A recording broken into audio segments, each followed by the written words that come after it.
since going viral multiple times, how has that affected your mentality, mental health, view of the world? It was pretty bad at the start. Honestly, when we first went viral and I saw that my followers were doubling, and I remember I wrote this down, I spent 9 hours on my phone refreshing the page, just watching the numbers multiply. It was like a wave of excitement that I had never felt before, because you're refreshing it to the numbers to go up. Wow. You're sort of watching your life change in that moment, because obviously I think I had 5,000 TikTok followers. All of a sudden it's going to 12 and then 18, and then you're sort of watching your life change, because with a bigger platform, I can sell my music, I can raise awareness for, like, I can do all these things now. So I'm literally watching my life change, and it was super addictive. And that was that started a little bit of a downhill spiral, I would say, to my addiction with phone and some other stuff I've been going through since this happened. Yeah. What did it sort of teach you along the way? Where'd that lead to? It's not real life, and the numbers don't mean that much unless it's for something like charity. I looked at my statistics on TikTok. I remember it said I had 300 million views on my videos, and then it's probably the same on Instagram. So we're looking at 500 million views. You can't comprehend it. You can't comprehend it. There's no point. There's no benefit to comprehending something like that. You just have to look at the number and get on with your day. But it used to really bother me. And if I'd post a song and it didn't get too many likes or views, I would take that inside. It's no good. Yeah, we're not personalizing it. Yeah. Wow. It becomes a real daily battle. If I'm not posting, I feel the pressure to. If I do post and it doesn't go well, sometimes I've forced myself to post something that I'm not happy with or proud of. You did something that was really interesting. You turned off comments. Yeah. You turned off comments, which I thought was a really unique move. Why did you do that? It's really frustrating, because I love the community we have. They are dog-loving, goofy, funny, compassionate individuals. But there are some that they are trying hard to hurt me and my family. We've had all sorts of things, threats, and I hope the dogs die and things like this. And it's a minority, but it does affect me.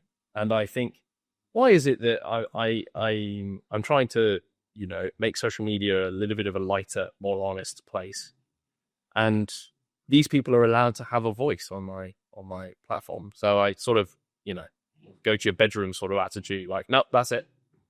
No dinner before bed. Turn them off.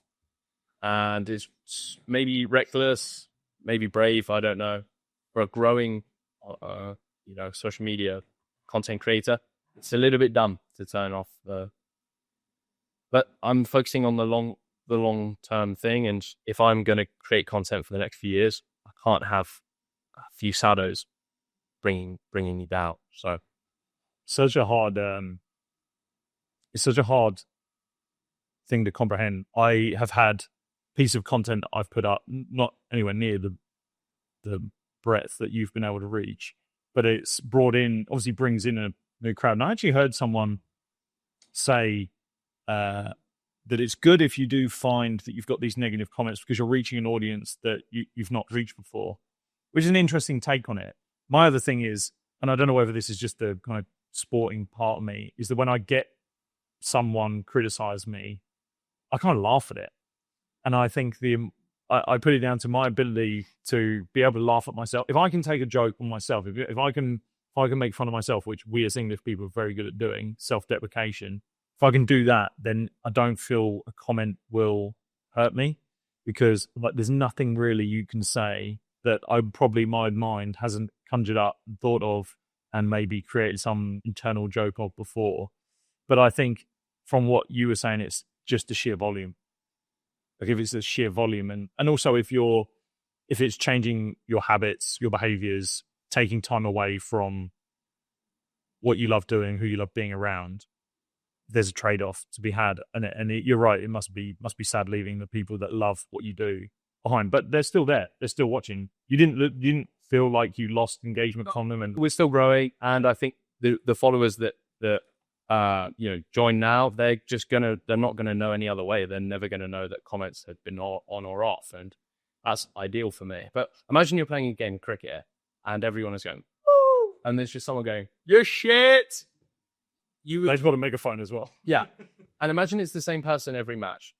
You would at some point have to go like, we should stop letting this person in now, because you could block off the whole. Yeah, I guess. Well, I heard Tim Ferriss say something about, I think it was Tim Ferriss that said it, but he said, if you're coming into my Instagram, my social media, and you're putting disruptive comments in there, I will block you, delete you, erase you, because you're coming into my house. Take your fucking shoes off. Which I love that attitude. I loved that attitude, and I kind of have that, where if someone is disrupting and I'm the only time I don't is when they're questioning maybe something factual, or maybe some sort of scientific literature where they want to add an opinion piece to it, but they're not trying to tear it down. But if it is just literally brash, you bald prick, or you're offering nothing, you're shit, what's the point? You also have to monitor those things, right? You have to check the comments. And sometimes we have up to 3,000-4,000 comments on a video. So I'm a one-man army. I'm checking these things. It's very time consuming. So it's almost like if I have the comments on and I respond to people, it's going to be amazing. But along the way, I'll find those negative comments that bother me. And because our brains just love drama and negativity, I sort of stop missing the positive comments when I'm looking for the negative ones. It's just draining. So I just thought, okay, it's just better to remove.